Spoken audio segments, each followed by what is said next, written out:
Please don't forget subscribe to the channel and hit the bell to get notified of new daily videos. I run a small but reputable firm specializing in bespoke interior installations. Think custom millwork, unique finishes, and artisanal touches.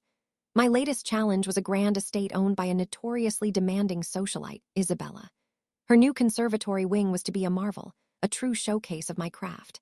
The contract was extensive, a veritable tome of clauses and subclauses, meticulously reviewed by my lawyer, Oliver, before I signed. One particular clause, Clause 7. C, stated that all materials, equipment, and temporary installations brought onto the property for the execution of the project shall be considered abandoned and become the exclusive property of the estate. If I, the contractor, failed to complete the project by the agreed deadline, or if I unilaterally terminated the contract without just cause. Oliver had assured me it was standard, meant to prevent contractors from walking off with half-finished work and valuable supplies. Little did we know, Isabella had a more creative interpretation in mind. The project was nearing completion, but payments were not. Isabella, despite daily progress reports and walkthroughs, began to drag her feet, citing minor aesthetic quibbles as reasons to withhold substantial installments. Eventually, a major progress payment was almost a month overdue, putting a significant strain on my firm. I informed her, politely but firmly, that work would halt until the outstanding balance was settled. Her response was swift and glacial. "You are in breach of contract by abandoning the project," read her solicitor's letter. "Per Clause 7, C, you have 48 hours to recommence work and complete the project to my satisfaction, or all items currently on my property belonging to your firm will be deemed abandoned and confiscated." My blood ran cold. She wasn't just trying to get free labor. She was trying to steal my custom tools, my proprietary materials, and all the specialized equipment I'd brought in. She clearly thought the cost and logistical nightmare of removing everything within 48 hours would be too great, forcing me to leave it all behind or cave to her demands. Oliver, however, had a glint in his eye. "Literally everything," he mused, "that you brought onto the property for the execution of the project." I mobilized my team. We didn't just pack up our wrenches and saws. We packed up the custom-milled hardwoods I was aging for the final fixtures. We carefully dismantled the specialized humidity control systems I'd installed temporarily to protect the delicate finishes.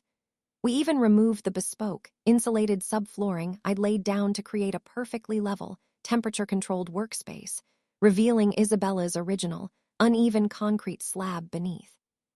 The custom wiring for the integrated lighting system, which was my design and my installation, was carefully disconnected and coiled, leaving bare conduit in the walls.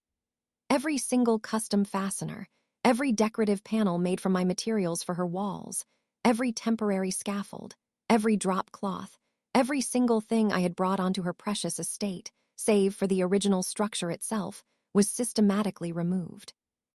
The wing, which was moments from glorious completion, was systematically uncompleted.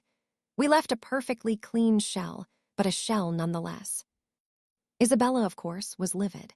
When she arrived on site 48 hours later, expecting to find my valuable tools and materials ripe for the picking, she instead found a stripped-down, hollow space. The grand conservatory wing was not merely unfinished, it was actively deconstructed to its original state, save for the permanent structural elements. The custom lighting system she'd been so proud of now consisted of empty conduit. The perfectly finished walls were now missing their unique panels, revealing raw plaster. The underfloor heating she thought was part of the original building. It wasn't. It was my temporary installation to ensure optimal conditions for my work was gone. Her dream of a custom-built wing, completed with my abandoned assets, turned into a nightmare of unexpected demolition and reinstallation costs. Not only did she lose my firm's expertise, but she now faced an astronomical bill to get the wing merely to a state where another contractor could begin to finish it, let alone match the quality she'd lost.